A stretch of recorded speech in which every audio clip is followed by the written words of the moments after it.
Сәлеметсіздер ме оқушылар? Бүгінгі сабақтың тақырыбы 8 сыныптағы алгебра курсын қайталау. Оқу мақсаттары: иррационал және нақты сандар ұғымдарын біледі, квадрат түбірдің қасиеттерін пайдаланып, құрамында квадрат түбірі бар өрнектерге түрлендіруді орындайды. Квадрат теңсіздерді шешеді, рационал теңсіздерді шешеді. Бағалау критерийлері: иррационал сандарды анықтайды, құрамында квадрат түбірі бар өрнектердің мәнін есептеуде квадрат түбірдің қасиеттерін қолданады. Сызықтық теңсіздіктер, квадрат теңсіздіктер, рационал теңсіздіктерді шеше алады. Ал енді оқушылар, түбірдің анықтамасын еске түсірейік. А санның квадрат түбірі деп, квадраты аға тең санды атайды. Түбірасты А тең Б-ға, мұндағы Б үлкен және тең нөлден, Б квадрат тең болады аға. Енді оқушылар, сұрақтарға тоқталайық. Бірінші сұрақ: А-ның қандай мәнінде түбірасты А өрнегінің мағынасы бар? Екінші сұрақ: өрнектің мағынасы бар ма? Болса, жауабын табыңдар.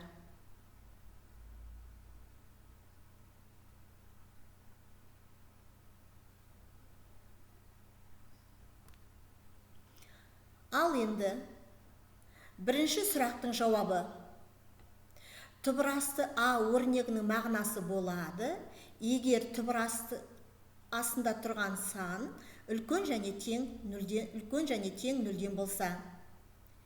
Екінші сұрақтың жауабы: өрнектің мағынасы бар ма? Бар болса, жауабын табайық.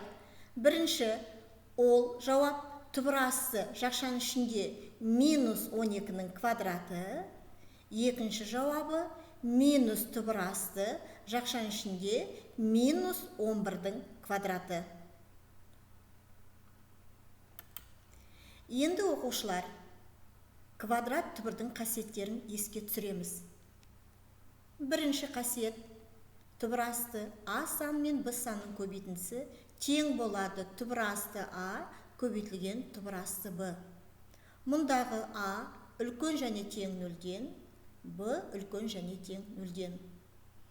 Екінші қасиет: түбірасты А бөлінген Б тең болады бөлшек алымында түбірасты А бөлімде түбірасты Б. Мұндағы А үлкен және тең нөлден, Б үлкен нөлден. Үшінші қасиет: түбірасты А-ның квадраты тең болады модуль А-ға. Төртінші қасиет: жақшаның ішінде түбірасты А жақша жабылады квадрат тең болады А-ға, егер А үлкен және тең нөлден болса. Енді салдарға тоқталайық. Егер n жұп болса, онда түбірасты А-ның n дәрежесі тең болады модуль А дәреже көрсеткіші n бөлінген 2 теңдігі орындалады. Тапсырма: айнымалының қандай мәндерінде теңдік орындалады? Бірінші тапсырма: түбірасты y-дің квадраты тең болады минус y-ге. Екінші тапсырма: түбірасты y-дің 4 дәрежесі тең болады y квадратқа. Үшінші тапсырма: түбірасты x-дің 6 дәрежесі тең болады x кубке. Төртінші тапсырма: түбірасты с-ның 10 дәрежесі тең болады минус с-ның 5 дәрежесіне.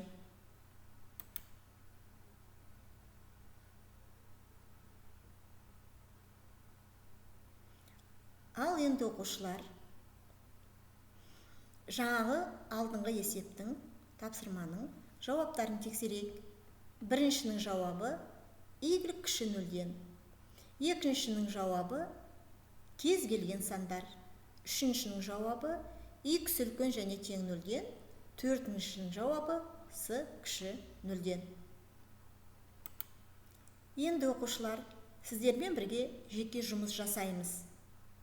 Бірінші тапсырма: Көбейткішті түбір таңбасының алдына шығарыңдар. Минус түбір асты 18, 48, кешіріңдер.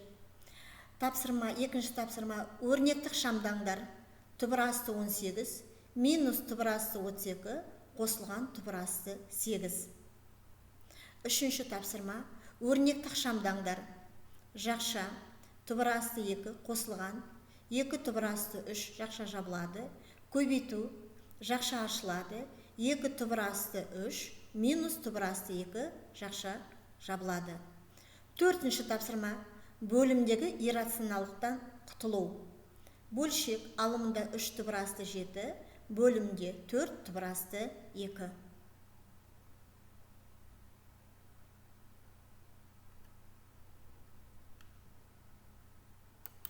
Ал енді оқушылар, өзімізді тексерейік. Бірінші тапсырманың жауабы болады минус 4 түбір асты 3. Екінші тапсырманың жауабы болады түбір асты 2. Үшінші тапсырманың жауабы болады 10-ға. Төртінші тапсырманың жауабы болады 3 түбір асты 14 бөлінеді 8-ге. Енді оқушылар, теңсіздіктерді шешу тақырыбына тоқталайық. Алдымен бізде 6 теңсіздік беріліп тұр. Соның әрбір теңсіздігінің түріне тоқталайық. Бірінші теңсіздік 2х минус 5 кіші 9 минус 6 жақшаның ішінде х минус 3. Бұл теңсіздік сызықтық теңсіздік. Екінші теңсіздік х квадрат минус 4х кіші 0-ден. Бұл бізде квадрат теңсіздік. Үшінші теңсіздік 19 минус 7х үлкен 20 минус жақшаның ішінде х минус 5. Бұл сызықтық теңсіздік. Төртінші теңсіздік х квадрат үлкен 529. Бұл квадрат теңсіздік. Бесінші теңсіздік минус х квадрат қосылған 6х минус 9 үлкен 0-ден. Бұл квадрат теңсіздік. Алтыншы теңсіздік бөлшек алымында 2х минус 1 бөлімінде х қосылған 4 үлкен және тең 0. Бұл рационал теңсіздік. Енді балалар, сызықтық теңсіздікті шешуді біз білеміз. Қалай шығару жолдарын? Екінші теңсіздік квадрат теңсіздік. Төртінші теңсіздік бізде квадрат теңсіздік. Бесінші бізде квадрат теңсіздік.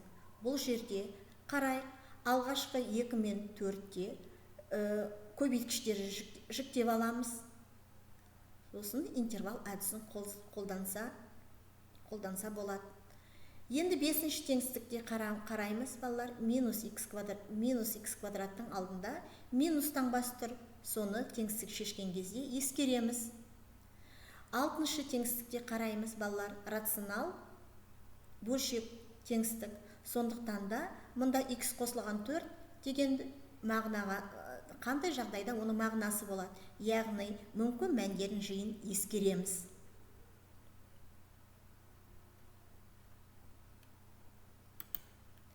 Ал енді оқушылар, келесі тапсырмаға көшейік.